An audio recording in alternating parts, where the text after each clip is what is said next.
Urvashi Rautela and Ayesha Khan की movie जट देख कर आ रहा हूँ, जहाँ सनी पाजी का 2.5 किलो का हाथ हर उस व्यक्ति पर पड़ता है जो उन्हें सॉरी नहीं बोलता। मतलब एक इडली करने के चक्कर में पाजी ने भाई हजारों लोगों की जान ले ली सॉरी बुलवाने के लिए। एंड उनकी एक इडली के लिए जब वो इतना बड़ा हड़कंप मचा सकते हैं, एंड उस इडली के चक्कर में जिस दुकान में वो इडली खाए थे उस दुकान तक को तोड़ दिया, एक बंदे की शादी तोड़ दी, एक बंदे का पूरा अभिमान तोड़ दिया, एक बंदे का घर तोड़ दिया, इज्जत समाज सब तोड़ दिया, उसके लिए आपको क्या करना पड़ेगा। हेलो एवरीवन, इट्स आपका नेबरहुड रिव्यूअर अभिजीत। एंड आप सभी का सबसे बड़ा सवाल यही होगा कि क्या हमें सनी पाजी की जट मूवी देखनी चाहिए। तो भाई सिंपल जवाब है और बहुत इंटरेस्टिंग भी कि जाकर देख लो। अगर आपको माइंडलेस ड्रामा पसंद है, मतलब माइंडलेस एक्शन देखना है, माइंडलेस कहानियाँ देखनी है, या फिर सनी पाजी के बड़े वाले पंखे हो, जैसे वो पंखा उखाड़ते हैं वैसे तुम्हें ना उखाड़े होपफुली, या फिर अपने गर्लफ्रेंड के साथ क्वालिटी टाइम स्पेंड करना चाहते हो तो चले जाओ, क्योंकि कई लोग थिएटर में आए थे। मैं ही अकेले सिंगल था जो पिक्चर देखा था, बाकी कोई गेम खेल रहा था, कोई गर्लफ्रेंड के साथ मजे। बाकी बात रही अपने फिल्म इंथुसियास्ट भाइयों के लिए, तो चलो चर्चा करते हैं इस कहानी पे। बट उससे पहले अपने 2.5 किलो का हाथ सब्सक्राइब बटन पर जाके घंटा दबा दो। जट मूवी एक टिपिकल मास मसाला है जो बहुत ज़्यादा ट्राई हार्ड करती है, and somehow you like that trying hard, क्योंकि आपको पता है आप किस गंगा में डुबकी लगाने जा रहे हो, उसकी गहराई कितनी है, आपको कितना मजा, कितना क्रिंज और कितना माइंडलेस चीज़ें देखने को मिलेगी। एंड आप वो देख कर ही जा रहे हो, क्योंकि ट्रेलर में सब बता दिया गया है कि हम भाई टॉप क्लास की माइंडलेस एक्शन मूवी देने वाले हैं, फुल ऑन गदर वाली भाई। मतलब 30 साल पहले भी सनी पाजी थे इकलौते बंदे जो वैसा कुछ पुल ऑफ कर सकते थे, आज भी इकलौते बंदे वही हैं जो इस चीज़ को पुल ऑफ कर सकते हैं। बिसाइड हिज एज, हम सब जानते हैं उनकी एज काफ़ी ज़्यादा हो गई है, एंड इस तरह के ब्रूटल एक्शन को करने में काफ़ी विल पावर एंड काफ़ी ज़्यादा बॉडी मूवमेंट लगता है, बट स्टिल ही परफॉर्म्स कि भाई आपको फील होता है, वो इम्पैक्ट फील होता है। And I will appreciate him for that कि भाई जो उन्होंने मेहनत की है इसके क्राफ्ट में वो काफ़ी अच्छी लगी मुझे। मतलब अक्षय कुमार जैसी नहीं कि भाई बस पैसों के लिए कुछ भी कर देना है, बंदा भाई अपनी पूरा डेडिकेशन दिखाता है एक्शन में, अपने आप को ऐसे पुल ऑफ करना है कहानी में, अगर पंच मार रहा है तो वो इम्पैक्ट फील होता है। एंड रणदीप हुड्डा के सामने वो हीरो थे and they too looks good. मतलब ऐसा नहीं था कि वो रणदीप हुड्डा को बहुत ओवर पावर कर रहे हैं या फिर रणदीप हुड्डा उन्हें ओवर पावर कर रहा है। दे to are कंप्लीमेंटिंग each other, and that was one of the best part about this movie. बाकी तो और कुछ इस मूवी में अच्छी थी नहीं। अगर कहानी की बात करें तो ये कहानी अरुणाचल प्रदेश के एक छोटे से गांव की, जहाँ पे भाई लोगों पे अत्याचार हो रहा है। बेसिक मूवी का फंडा यही था कि लोगों पे अत्याचार हो रहा है। एक हीरो आएगा, सिंबॉलिक तरीके से राम जी को दिखाया गया है, एंड विलन जो है उसको रावण की तरह दिखाया गया। एंड जो हमारे रणदीप हुड्डा कैरेक्टर है, राणा तोंगा नाम था, या वो श्रीलंका के इमिग्रेंट हैं, वहाँ के भाई गुंडे मवाली थे, वो देश में आ जाते हैं, नकली तरीक़ा से यहाँ का रेसिडेंसशिप ले लेते हैं पैसे वगैरह देके, एंड फिर वो अरुणाचल प्रदेश में अपना कब्जा जमाते हैं, अपनी आर्मी खड़ा करते हैं, लोगों को मारते हैं, वहाँ की जो law and law abiding forces हैं वो सब इनके पेट बन जाते हैं। And movie is all about that, just like KGF and all की भाई कहीं पे गुंडे मवाली हैं, पूरा अपना ही गोल्ड माइन का एरिया पूरा पकड़ लिए हैं, वहीं पे माइनिंग कर रहे हैं, लोगों को बंधक बना के रखे हुए हैं। And it was sort of like that. बस यहाँ पे ये था कि ज़मीन के लिए लोगों को भगाया जा रहा है, एंड लोग वहाँ पे जो है वो मदद चाह रहे हैं कि भाई हमें यहाँ से नहीं जाना है, क्योंकि हम अर्बन लाइफ में रहते हैं एंड हमें एक प्लेस से उतनी ज़्यादा सेंस ऑफ बिलोंगिंग नहीं होती जितनी गांव में रहने वाले लोगों से होती है। अगर तुम अपने नाना नानी दादा दादी या फिर अपने किसी घर के बड़े बुजुर्ग से पूछोगे तो they have a more sense of belonging than we as this generation, young generation have. मतलब हमें उतनी ज़्यादा सेंस ऑफ बिलोंगिंग नहीं होती किसी प्लेस से जितने हमारे ओल्ड पीपल्स को होते हैं हमारे घर में। हमारे दादा दादी मम्मी पापा जितना ज़्यादा एक प्लेस से रेजोनेट करते हैं, बिलोंगिंग फील करते हैं, हम उतना नहीं करते हैं बिंग यंग जनरेशन।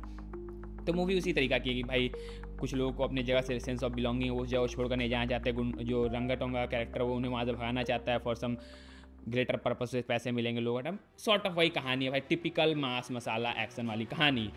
अब इससे ज़्यादा मैं बोलूँगा तो कहानी स्पॉइल हो जाएगी, बट बेसिक प्लॉट यही है। एंड फर्स्ट हाफ में पूरा कहानी क्या होता है कि भाई अपने सनी पाजी इडली खाते हैं, गुंडे आते हैं, उनकी इडली गिराते हैं, एंड ही वाज लाइक मुझे सॉरी बोल के सुना तू, जब तू सॉरी नहीं बोलेगा मैं तुझे मारते रहूँगा। एंड उनके डायलॉग्स लाइक कि जब मैं मारता हूँ तो मुझे कुछ सुनाई नहीं देता, बहुत क्रिंज। मतलब जितने भी डायलॉग हैं मूवी में मुझे कोई बेहतरीन नहीं लगे। मेकर्स को ऐसा लगता हो, मेरी पर्सनल थिंकिंग ये है कि अगर आपको इमोशंस फील करवानी, क्योंकि कहानी में बहुत सारी इमोशनल ट्रोप्स हैं, जब आते हैं वो आपको इमोशनल फील नहीं करवा पाते, आपको डिस्गस्ट नहीं करवाते हैं, आपको मतलब एक सेंस ऑफ इमोशन फील ही नहीं होता है, सैडनेस फील ही नहीं होती पूरी कहानी में। सिर्फ एक ही सीन है, वो भी सेकेंड हाफ में बच्ची का सीन, जहाँ पर आपको इमोशन फील होता है। मैं आपको अगर सीन मिलेगा तो दिखा दूँगा स्क्रीन पर। बाकी और कोई सीन नहीं जहाँ पे आपको इमोशन फील हो रहा हो। मतलब वो पुलिस वालियों का मोलेस्टेशन वाला सीन हो या फिर रेप वाला सीन हो, उनको जिस तरह से ट्रीट किया जाता है, या फिर जितने भी अलग अलग सीन्स आते हैं वायलेंस वाले जितने सीन्स हैं वो बहुत आर्टिफिशियल लगते हैं, आपको कहीं पे भी इमोशंस फील नहीं होते।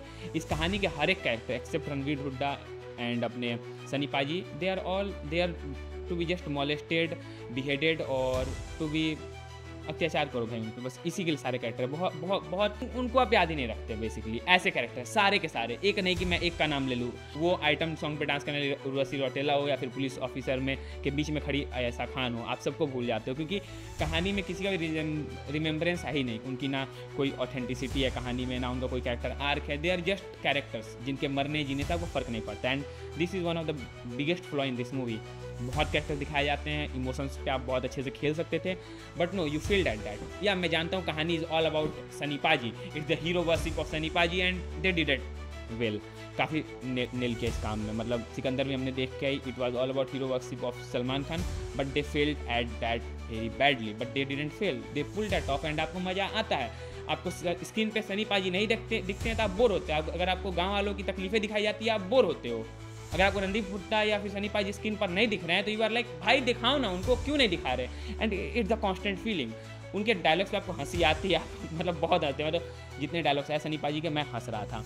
अगर आपको गदर वगैरह पसंद है तो आपको ये मूवी काफ़ी ज़्यादा पसंद आएगी। एंड भाई बेसिकली सनी पाजी 30 साल पहले जब हैंडपम्प उखाड़ते हैं तो आप जैसे चिल्लाते हो ना, वैसे ही जब वो पंखा उखाड़ेंगे ना लोगों को मारने के लिए आप वही महसूस करो। और भाई सेकंड हाफ की जो शुरुआत, first half was all like sorry बोल सॉरी बोल सॉरी बोल, यही चलता है। सेकंड हाफ की जैसे शुरुआत होती है ना, तुझे दे दूंगी सॉरी बोल समथिंग लाइक ऐसे कुछ गाना आता है, मतलब लाइक व्हाट द फक। और भाई उसमें उर्वशी रौतेला का डांस, भाई मतलब मैं क्या ही बोलूँ, कहानी में एकदम कतई वाहियात फील दे रहा था। मैं जानता हूँ यहाँ तक बहुत कम लोग वीडियो देख रहे होंगे, बट अगर तुम यहाँ तक हो तो भाई देखो, अगर तुम्हें अभी भी डाउट है कि भाई मैं पिक्चर देखने जाना चाहता हूँ तो भाई मत जाओ यार, मतलब क्यों जाना है तुम्हें देखने। जा रहे हो तो दिमाग को घर पर छोड़ के जाना, घर में आराम से फ्रीजर में बंद करके जाओ, आना तो फिर पहन लेना दिमाग को, क्योंकि भाई दिमाग लाने वाली पिक्चर नहीं है।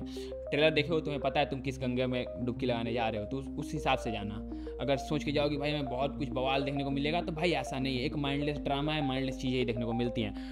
कुछ ऐसा out of the box action नहीं देखने को मिल जाएगा, वो टिपिकल एक्शन है, टिपिकल स्टोरी टेलिंग है, सब कुछ प्रिडिक्टेबल है और सब कुछ बस हो जाता है, कुछ महसूस नहीं होता आपको। And this is what they produce by collaborating South director, South producer and lead actor from Bollywood. They still produce the same shit, तो क्या ही एक्सपेक्ट करोगे। बाकी तुमने अगर मूवी देख रखी है तो कमेंट करो, मैं जानता हूँ मुझे गाली पड़ेगी सनी पाजी के फैंस से। मैं लास्ट में यही बोलूँगा कि सनी पाजी was the best part about the movie, मैं उन्हीं की वजह से मूवी देख पाया। बाकी पिक्चर के टाइम कोई कुछ सी लोग बगल में बैठ जाते हैं जो बैठ के गेम खेल रहे थे, and I was pissed as fuck. भाई मेरी गांड जलती है ऐसे लोगों पे कि भाई पैसे दे के मैं हूँ तो मेरा एक्सपीरियंस क्यों ख़राब कर रहा है। कसम एसी का हवा खा लेने, शांति से स्क्रीन पे देख लेने दे, तो नहीं भाई हमें बैठ के ठीक है। Till next time, be alpha be critic.